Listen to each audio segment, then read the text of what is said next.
কি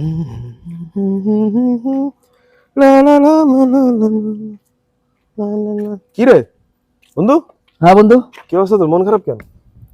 বন্ধু বাংলাদেশ থেকে কল দিছে। হ্যাঁ, তো আসলে কল দেওয়ার পরে কেউ আমার খবর লয় না বন্ধু, সবাই শুধু টাকার খবর লয়। বন্ধু যদি জানতাম এই প্রবাসে আসলে আমার মূল্য থেকে টাকার মূল্যটা বেশি হইতো, তাহলে বন্ধু এই প্রবাসে আর আসতাম না বন্ধু। যা দেখলাম বন্ধু, আমাদের প্রবাসীর মূল্য নাই, শুধু টাকার মূল্যটাই বেশি বন্ধু। সবাই শুধু টাকার খবর লয়, আমার খবর বন্ধু কেউ লয় না।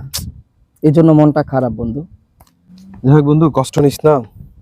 এই 6 বছর ধরে আমি এত কষ্ট বুকে বহন করে ঘুরতেছি। যেদিন প্রবাস আসার নাম নিছি সেদিন নিজের মূল্যটা দেশে রাইখা চলে আসছি। এটাই আমাদের প্রবাসীর জীবন। হ্যাঁ রে কষ্ট বন্ধু, পাইস না। এটাই আমাদের জীবন। যাই হোক, মন খারাপ করে বসে থাকিস না, চল বাসায় চল। চল। দুবার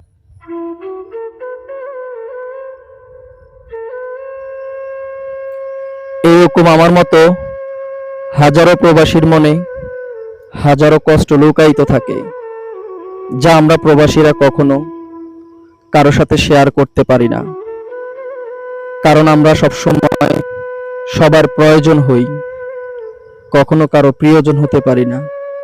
এটাই হচ্ছে আমাদের প্রবাসীদের জীবন।